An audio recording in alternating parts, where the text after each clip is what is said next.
Yeah, it's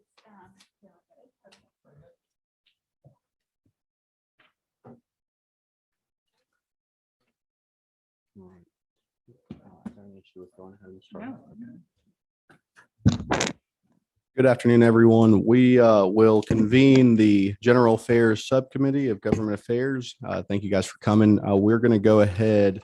You might have stepping back in here right now with Representative Smith's bill.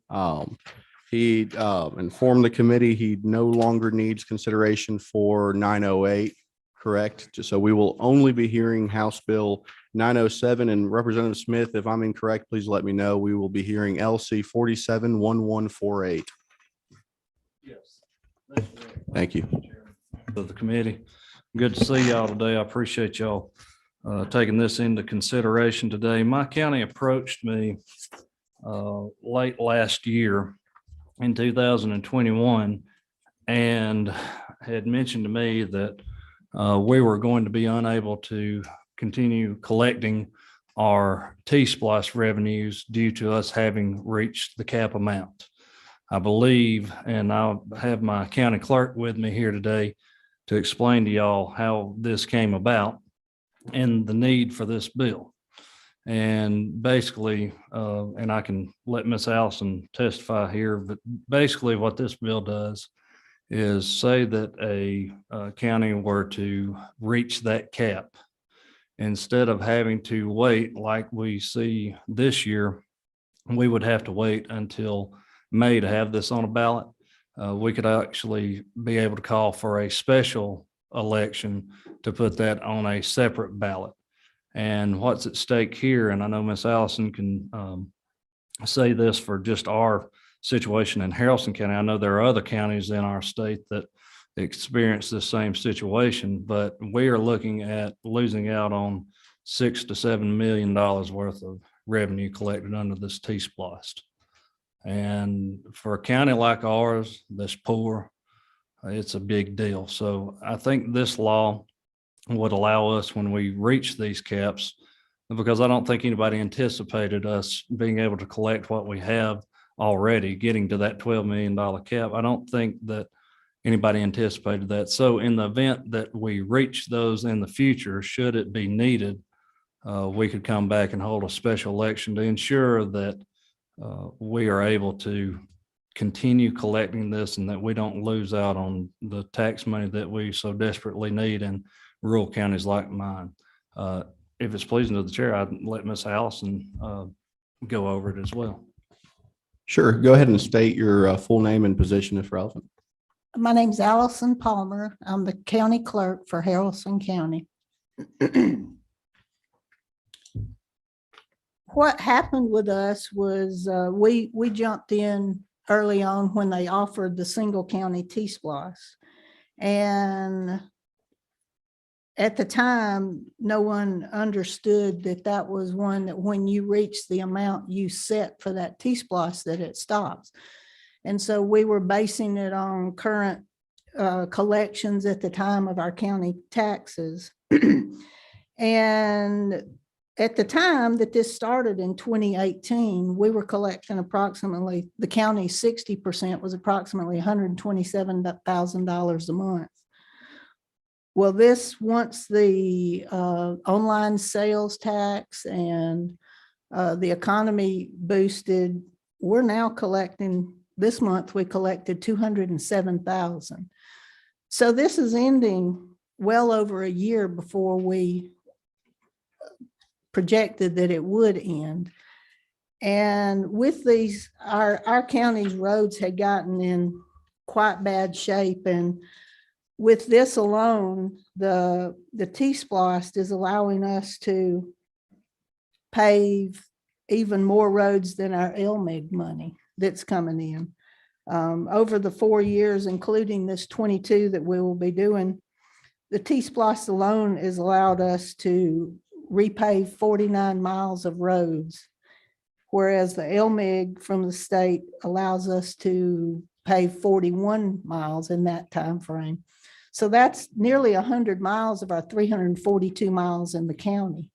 And so it is a big thing for our county, and it is a very popular, it's a tax I don't believe we'll have any problem getting restated. And we would, and like I said, no one seemed to understand at the time that this was not like Splosh that just continued.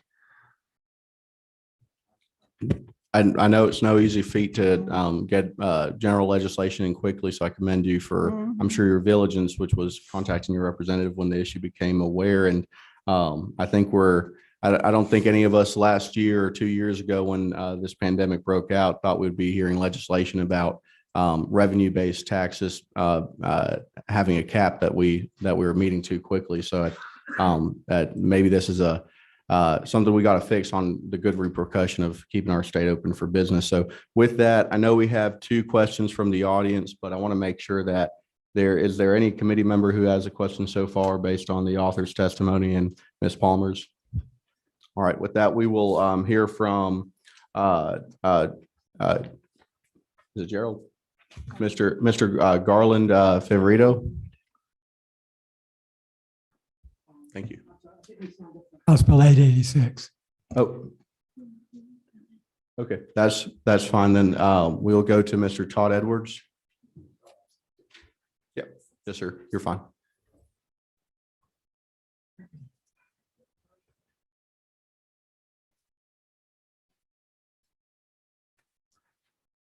Thank you, Mr. Chairman, members of the committee. I'm Todd Edwards with the Association of County Commissioners of Georgia.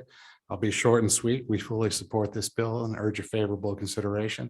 I'm happy to answer any questions you may have. I think the county and representatives spelled it out well, but again, I'm here to offer any information, but certainly offer our support for the bill.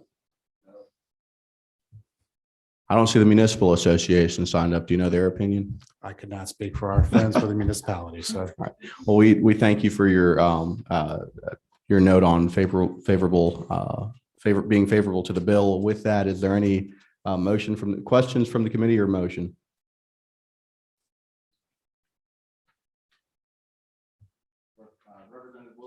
Move to pass. All right, seconded by Chairman Taylor. All in favor, please say aye. Aye. Any opposed? The bill has passed to full committee, and just contacted the chairman's office to make sure it's put on the agenda. Thank you, Mr. Chair, and members of the committee. There's 26. Does someone ask to speak? No, sorry. Oh, you're fine. Sorry, you were late to flash. Thank you, though. You're fine. With that where's the agenda? Is there anything other than, which is Powell? Is Chairman Powell in yet? Yes. Oh, I'm sorry. Snuck up on. No, you can stay here if you'd like, wherever you prefer. All right, we will be considering House Bill 886. And Chairman Powell, correct me if I'm wrong with the LC number, which is 471272. That is correct. All right. What mic are you on? 23? 23. All right. Please present the bill and All right. Thank you, Mr. Chairman and ladies and gentlemen of the committee. I bring to you today House Bill 886. This is a bill that Representative Leverett and myself have worked on since it's the product of one of our citizens up in Northeast Georgia. And she may be online to testify about this.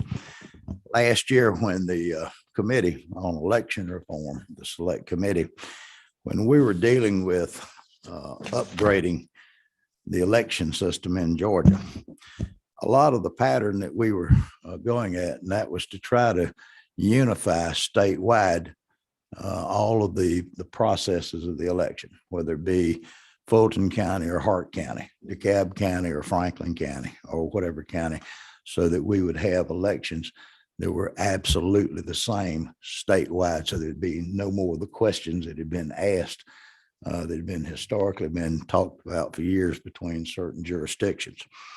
And in the process of after the session was over and the handiwork of the legislature had been passed, this lady from up in Hart County had made an issue about chain of custody.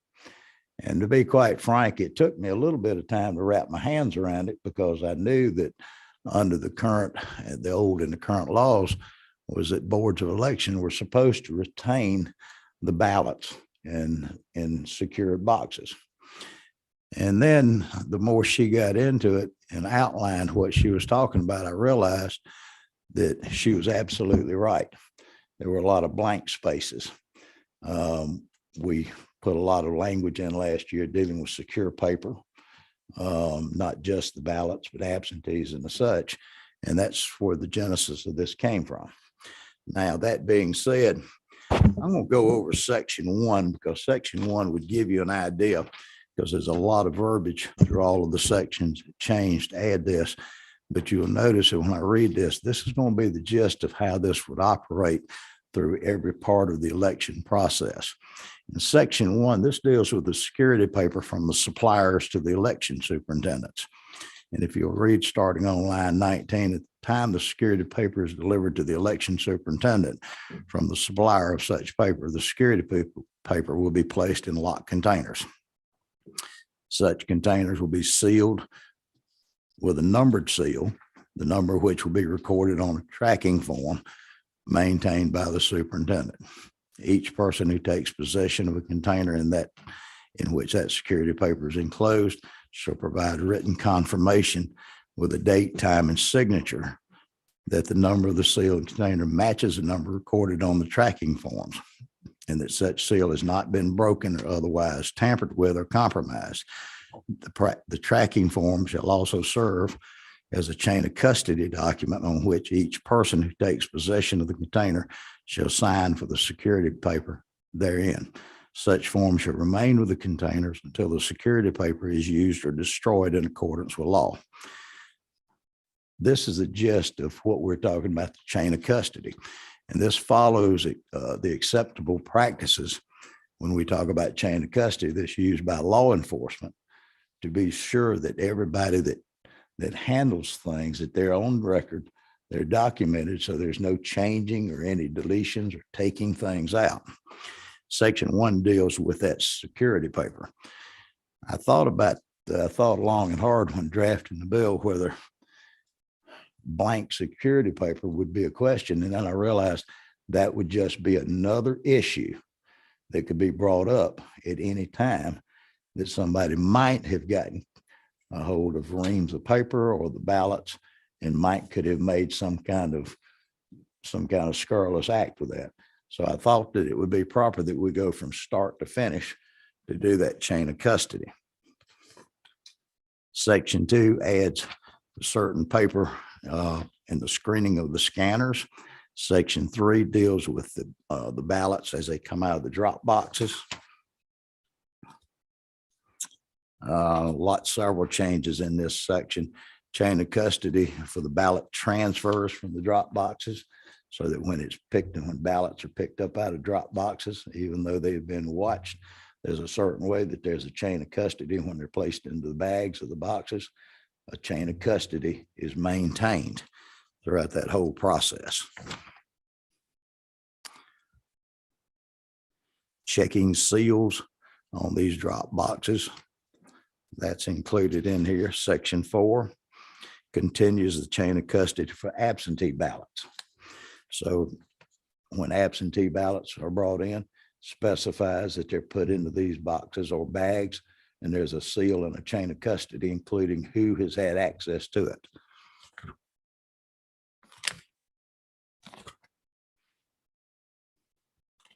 Further on, gets on in line 180, absentee ballots, the chain of custody still goes into the absentees. Verification. On line 263, specifies the chain of custody as it relates to the scanned ballots.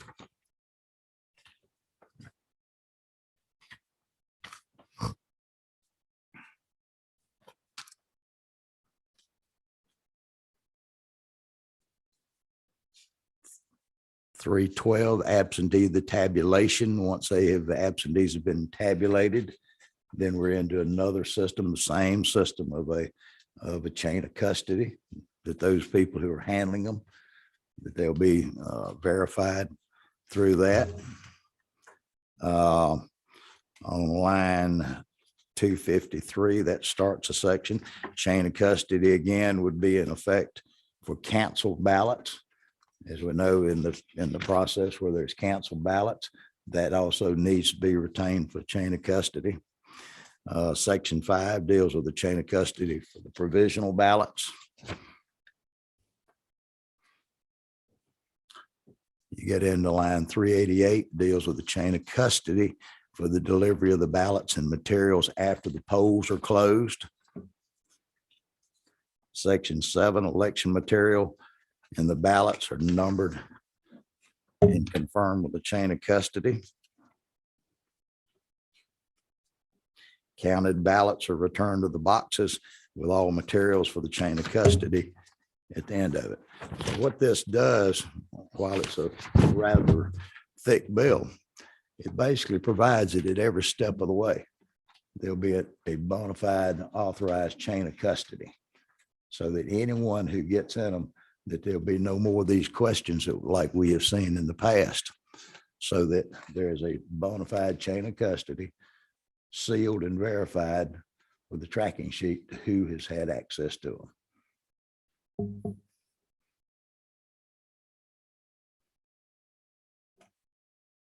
Chairman Powell, does that conclude your testimony? That completes my testimony, and I'm not sure. I think Ms. Smith should be available. You- I'm here. All right. Before we go to Ms. Smith, is there a member of committee? I believe Representative Maynor has a question. So we'll go ahead and do questions here and then go to those speaking to the bill. Thank you for the bill, Chairman.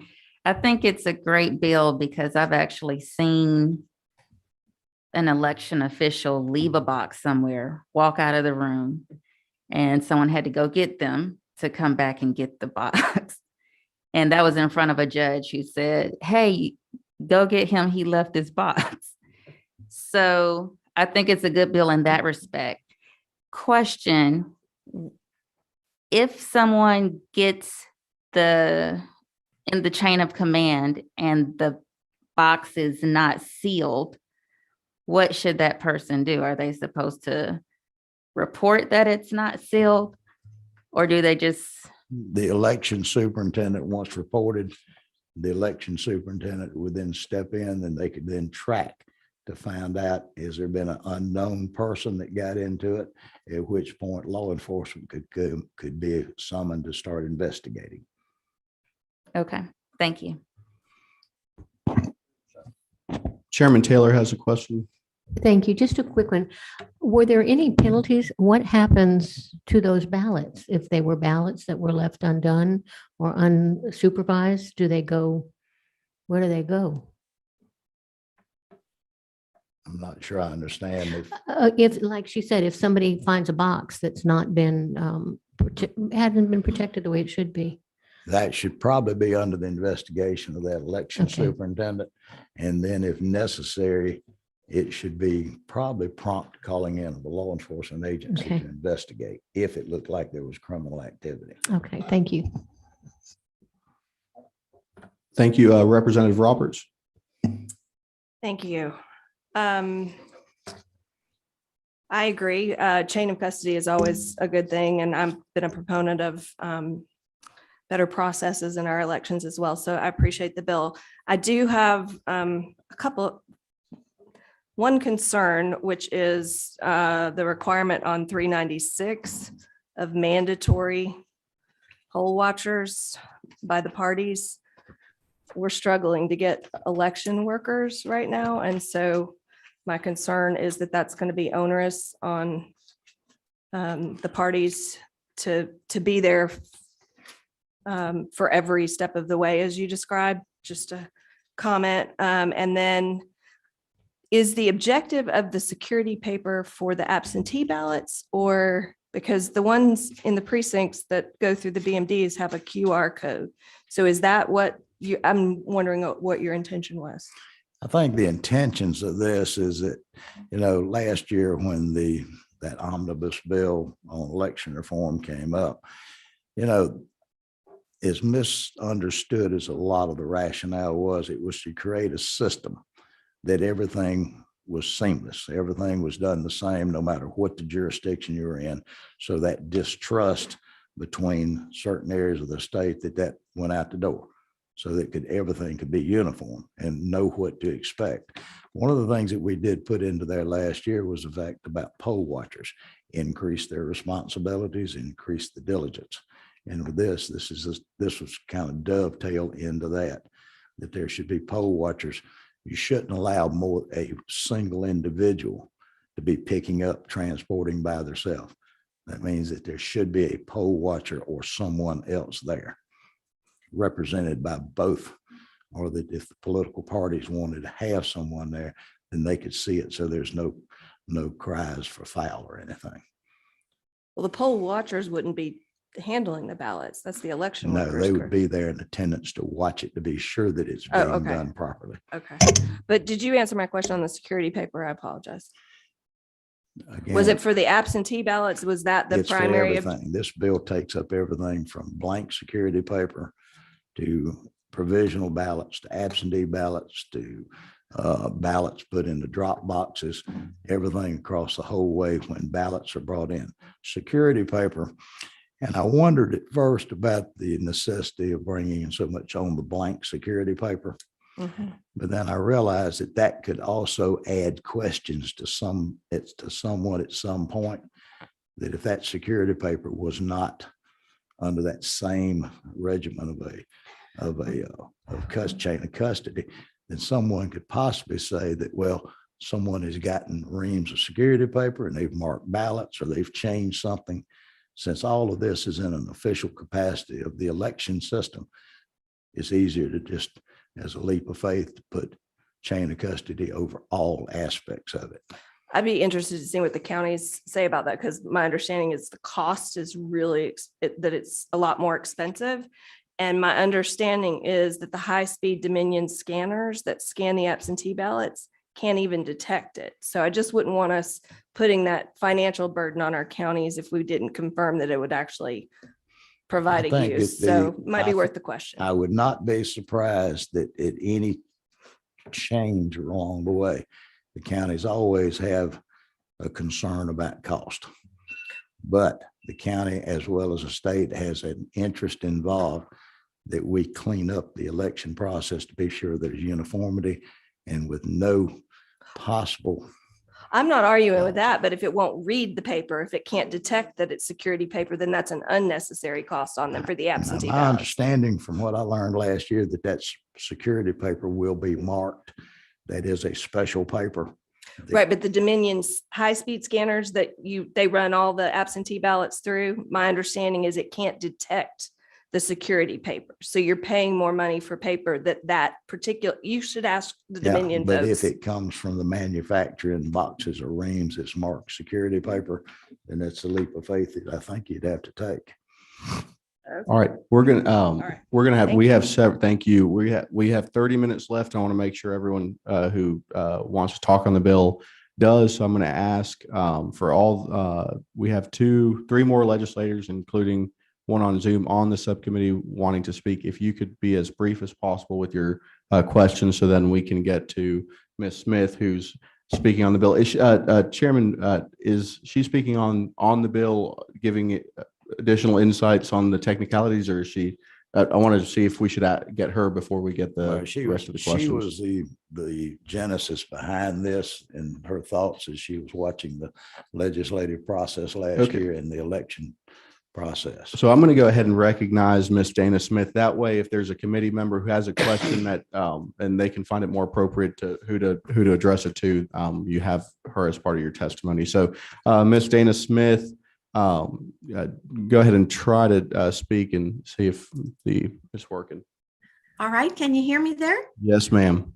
Wonderful. I just want to thank the committee and thank Representative Powell and Representative Leverett for the work they've done on this bill. I'm very excited about it. I actually, in listening to some of the questions, I think I do have some of the answers. One of the most recent representative that asked the question about the security paper, one of the reasons why that sort of came into being in the bill is that when I was working as a poll worker, there was a lady walking around taking coffee orders on the special watermarked ballot paper that loads the scanners to be printed on, for the ballots to be printed on. So that special paper was not secure. Someone was just walking around writing on it. So that's where that came from. Also, the question about the poll watchers also came from my experience at the end of election night.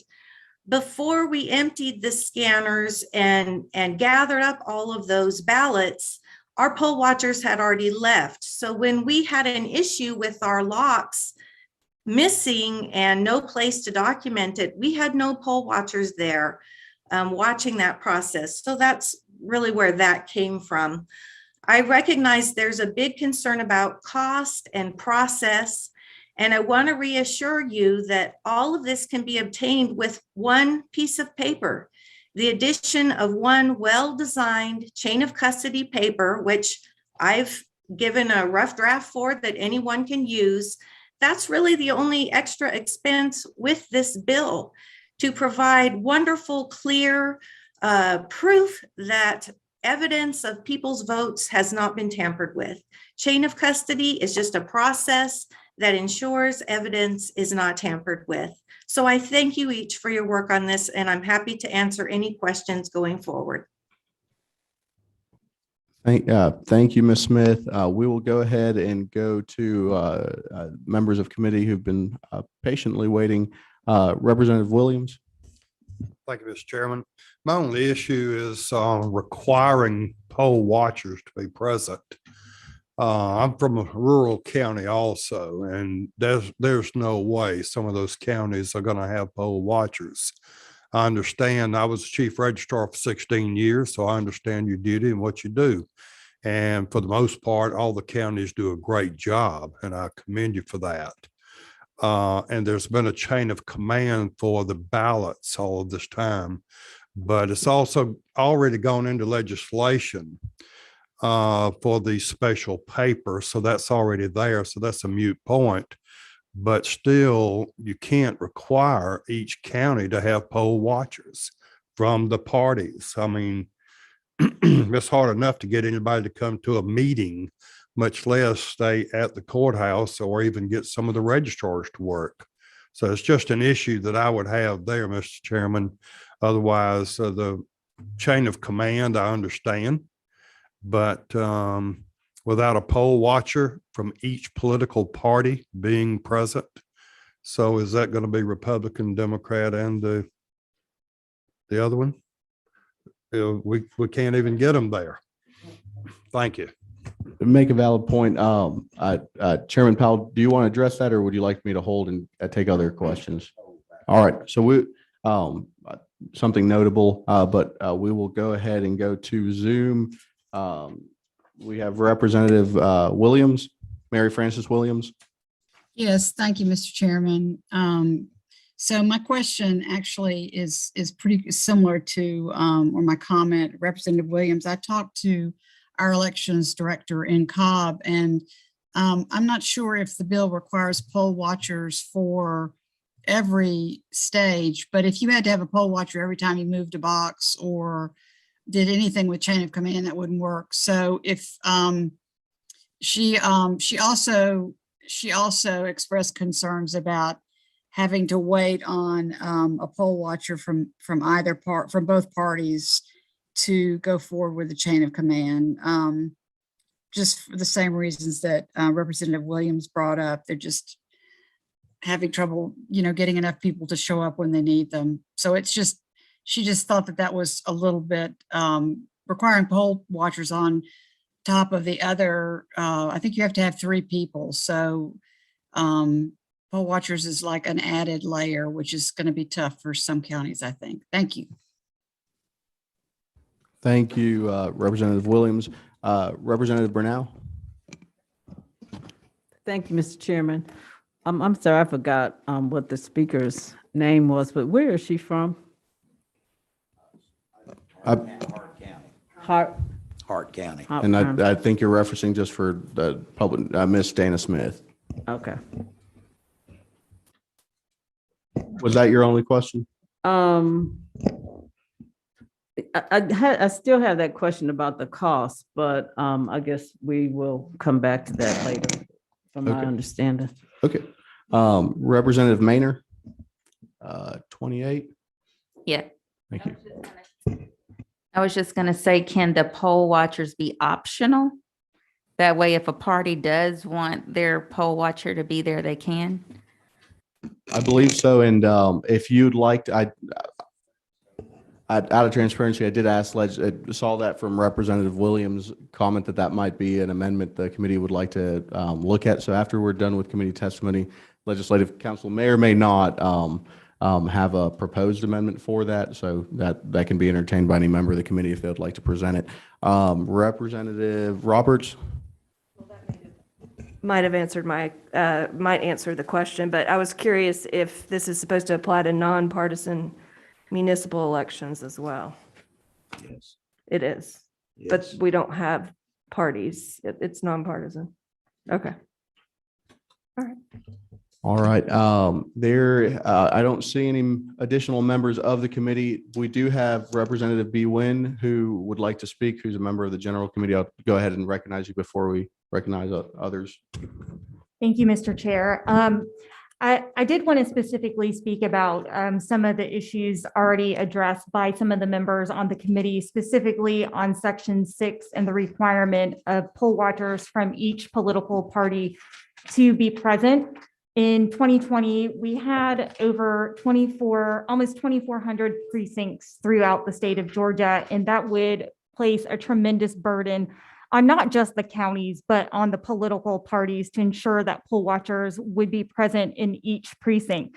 In 2021, I was actually the designated poll watcher for DeKalb County for my political party. And I visited priority precincts throughout the day. And just to share with you some observations, some of the precincts did have poll monitors from both the Republican and Democratic Party. Some only had one. In certain circumstances, people had to leave and there was nobody to take over their shift. And so it would require a huge burden to both the counties and the parties to ensure that this is logistically carried out. In addition, the bill doesn't actually specify what would happen if the members of the parties did not provide a poll monitor. Would then the ballots stop being handled altogether? And how would that ensure our counties are able to meet the new deadline requirements under Senate Bill 202? In addition, would it be the responsibility of the party or the local election board in the instance that they are unable to provide a poll watcher from all three parties? So if somebody failed to show up, would it be incumbent on the actual local election board to then make the call to the party and wait for somebody to show up? Or would it be the responsibility of the party? So I think that many members already addressed just the logistical challenges of that being able to happen. And I think something that would be prudent also is defining handled, because as you all know, it is a complex process. So the ballots being handled requires several different stages. And so if you are moving ballots, as we have to move from a precinct to the Board of Elections to do that counting, would those poll monitors have to follow in a car? So how would that work logistically? How do we define handled? And so those were just some of the concerns that other members brought up that I think needs to be addressed within the bill. Thank you. Thank you, Representative Wynn. Now I believe we're prepared to hear from the general audience. Mr. Todd Edwards.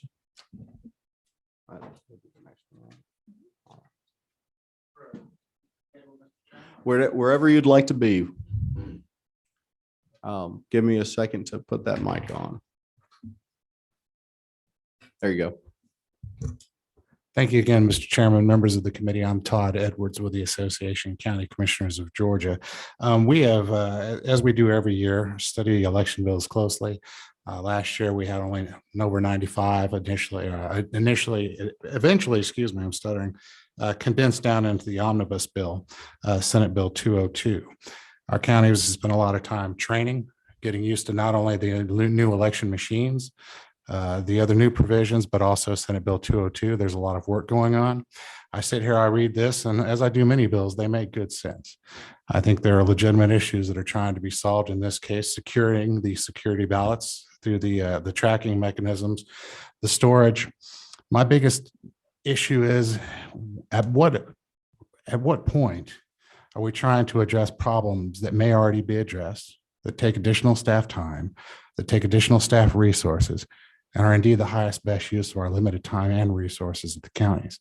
I'm not saying that this bill is necessarily bad. Perhaps it is worth the additional cost.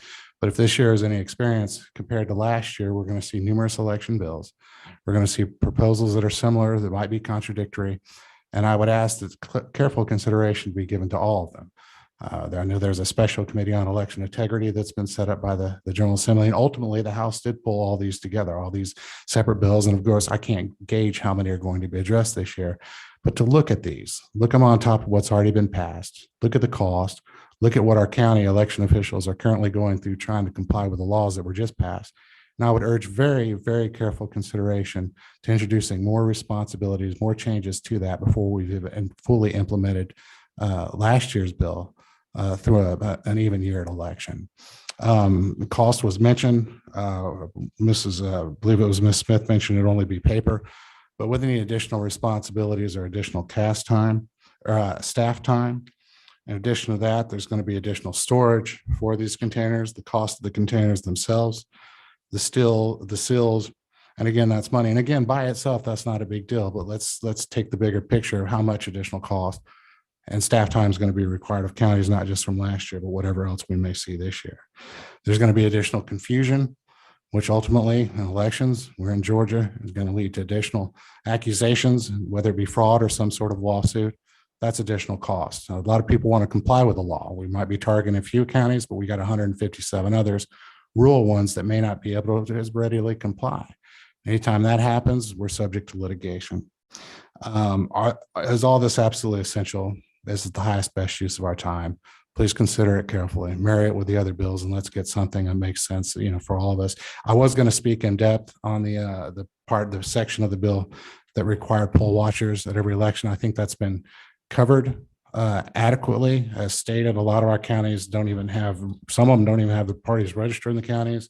A lot of them have trouble getting these volunteers out. And if you don't get them out, do we stop? Do we take a time out?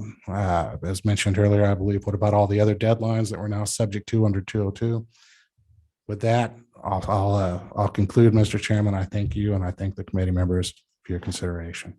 Thank you, Mr. Edwards. And I apologize. I'm going to go ahead just because we're limited on time. I'm going to anyone who speaks from this point on, I'm going to ask you to limit yourself for 2 minutes. So thank you. No, that was not indicative of you, just the timing where we are for 3 o'clock for the general committee. Does anyone have a question before going to Representative Burnell for Mr. Edwards with ACCG? All right. You're good. With that, Representative Burnell. Yes, thank you, Mr. Chairman. I just had a question. So the poll monitors, they're not paid, right? No, they're not. Okay, they're volunteers. So how do we ensure that they will be there if we're going to put this in law? I mean, I believe we're going to hold proposed amendments. I don't know if that might be your solution at that point, but I believe we're going to assume that there's going to be a request to amend the requirement for poll watchers, okay. Which might address that. Would you like to hold any further questions on that? All right. Okay, with you. that, Representative Williams. Yes, thank you, Mr. Chairman. My issue, and I think back to our registrar's office, we had a closet as such, but it was large enough to keep storage and keep supplies in. This is where you store your ballots of all different ballot styles. So they're already under lock and key. It may be overkill, as Mr. Edwards stated, to some of the counties of having to go to the extra containers and moving the containers.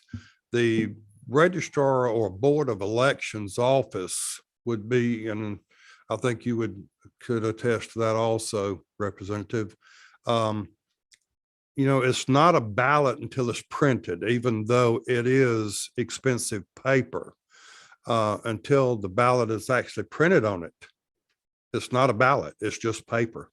So I think your election superintendent or your chief registrar who's in charge of supplies of absentee ballot applications, of voter registration applications, all of that should be mindful and be charged with maintenance of those supplies and not maybe having to go through additional steps. Just food for thought that I would like to throw out there. Thank you, Mr. Chairman. Thank you, Representative Williams. You have an immense amount of experience. I think you opened the can to this, the poll watchers part a little earlier ago. With that, I believe that answers all questions from the committees. I do think we still have additional questions. What I'd like to go ahead, in case we were short on time, we're gonna continue if there's any comments from the public, but let's go ahead and address a possible amendment if that's agreeable to the committee. I believe, does Legislative Council have any suggestions if we were to amend the poll watching language? And that way we can see where the author thinks of it.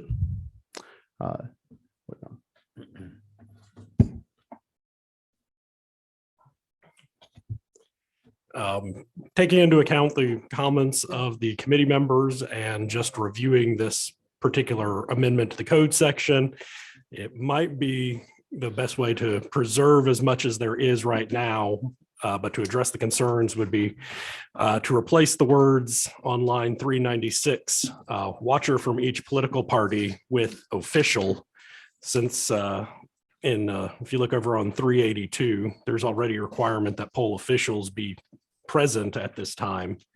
And so you have an individual who is present observing the handling of the documents. That is not necessarily a political representative of one of the political parties. Let me, because I believe I'm misinterpreting that. So you're suggesting to go from no ballots shall be handled without a poll watcher to a poll official. And would that also replace from each political party? Yes, sir. Okay. Yeah.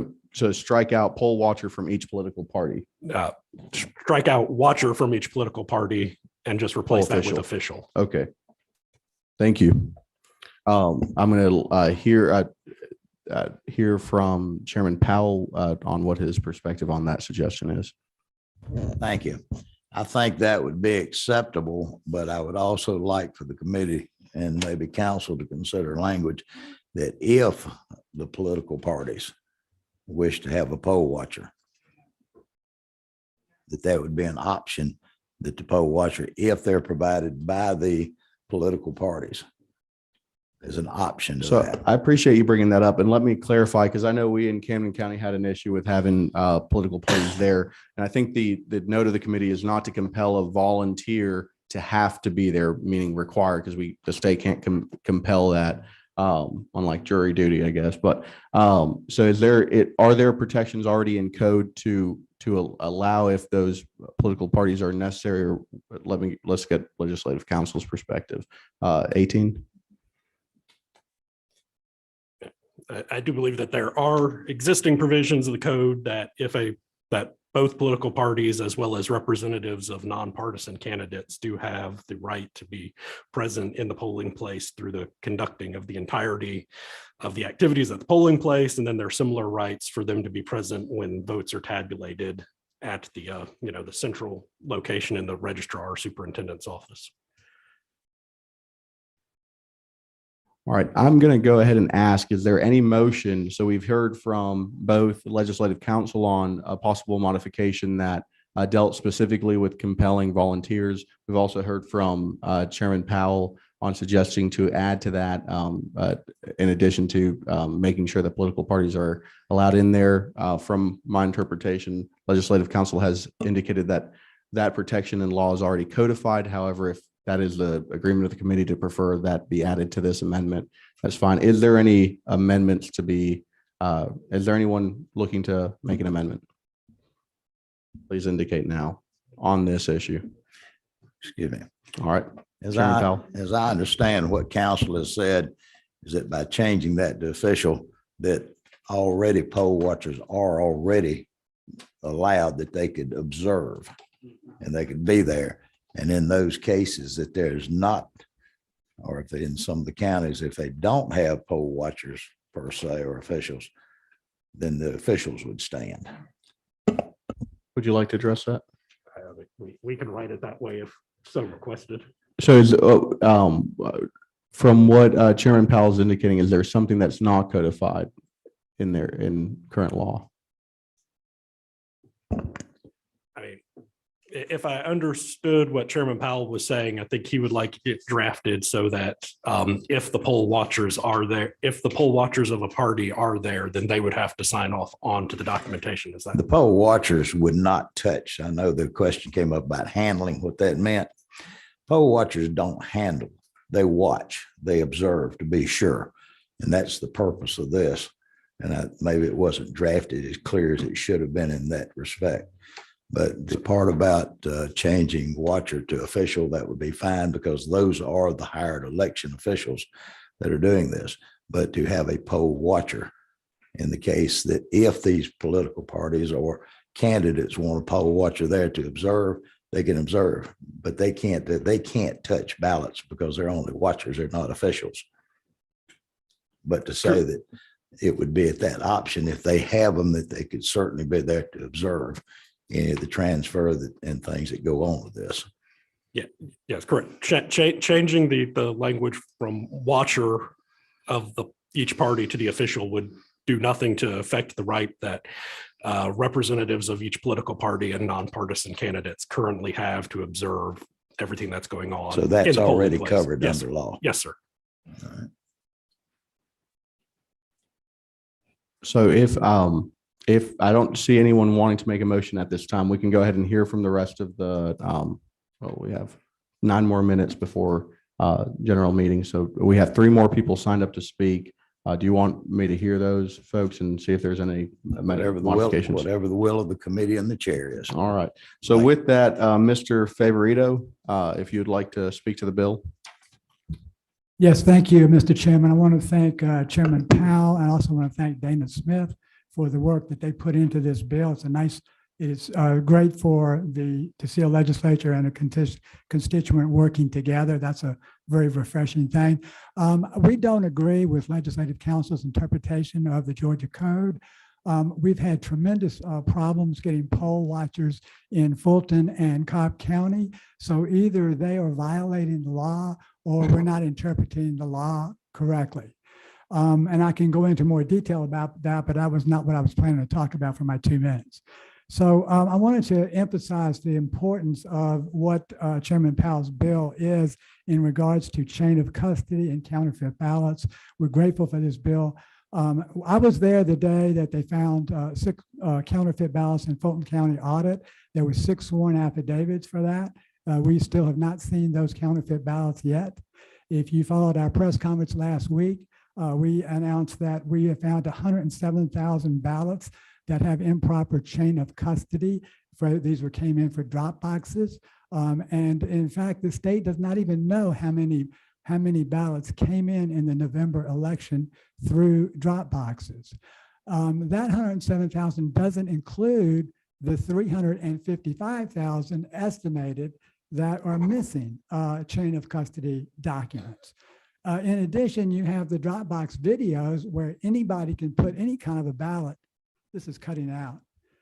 Anybody can put any kind of a ballot in the box, and we don't know if it's counterfeit or not. So the importance of this bill in establishing chain of custody is very, very, I think, significant, and particularly in the light of the recent geo-trafficking evidence that's come forward, where there appear to be ballot harvesting teams operating in the November election. Up to 242 people were actually appears to have geo-tracking evidence, and they have submitted video surveillance as well as a potential whistleblower on that, and that's under investigation at the Secretary of State's office right now.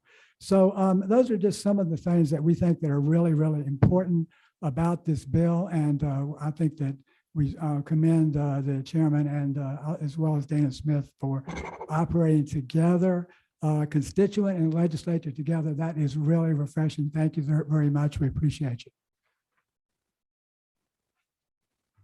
Thank you. And we will hear from Ms. Clodfelter. I apologize if my reading isn't okay. Thank you. Good afternoon, ladies and gentlemen. Can you hear me? I support the bill, but I mainly support it because such a tangled web has been created, it's necessary. But I also think that it needs to be a bit more detailed. I mean, in this day and age, you have to put a sticker on a ladder that says, don't put Vaseline on your shoes before climbing. So this particular bill, I see on almost every line, some ways around what's written, just as has been done in the past. Ways around everything that was written in the past has been taken, a way around, a way not to prosecute, a way not to manage the issue. But I look at just a couple of lines, suitable paper. I'm in the paper business in a way, and I know that suitable paper is fine, but if you store it in an area that has high humidity, it's no good. It's going to cause adjudication. No liquid in a hole. I don't think that's going to be possible because, even a sippy cup leaks. The chain of custody has been completely ignored for the entire year. I brought it up to the Secretary of State days after the election, asking about the cameras and the chain of custody. And up until now, no one's even spoken of it. And I have firsthand knowledge on that because I have been watching the videos. The videos of those drop boxes show that they were placed in an absolutely impossible way to see who was putting them in, how many they were putting in, and it was pitch black. So I'm expecting that the ballot boxes in the precincts are going to go in a dark corner, turned the wrong way for anyone to be able to see. So there's a million things in the bill that I would love to address to try to make it untangle the web a bit. Thank you. Thank you. We have one more question from the audience, Mr. Bruce Azevedo.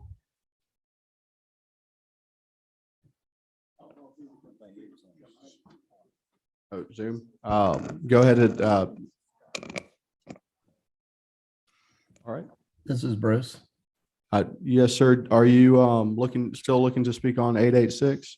I didn't sign up to speak, but I've been working with Dana on this bill, and I think the questions that come up with amendments and the poll watchers are all valid. I really support this bill. I understand the cost that could be increased, but I'm not sure there's a cost that could be too much for the integrity of voting these days, since it's such a high watched subject at this moment. But really appreciate the committee doing what they're doing, and I have no problems with the amendments whatsoever. Thank you.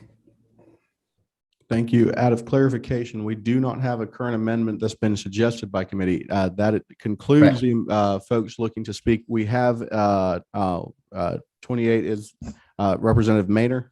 Yes, I move to do a motion for LC 471272, line 396, to read, no ballot shall be handled without a poll official, period, and striking the rest of the sentence.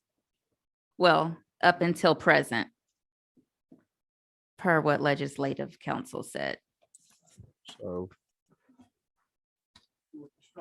do we need a motion to move? Yes. So hold that amendment. Do we have a motion to move the bill? All right.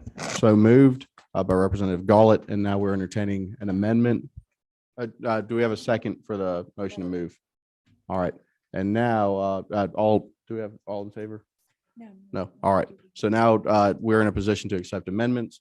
Representative Maynard has proposed, correct me if I'm wrong, to go to line 396 and strike, have it read, no ballot shall be handled without a poll official, taking out watcher from each political party. So the full line now being no ballot shall be handled without a poll official being present and without documentation of the chain of custody, et cetera. We have that motion on the table. Is there a second? We have a second. All in favor of the motion, vote, say aye. Those on Zoom. All right, all opposed, say aye, state likewise. Those on Zoom. I'm an aye. All right. mean, For I'm a clarification, Representative Mary Frances Williams, I think you're the only one on Zoom. Are you, would you like to state if you voted in favor or against? We I apologize. I voted in favor of the bill. Okay, in favor of the motion. All right, so the motion does pass. The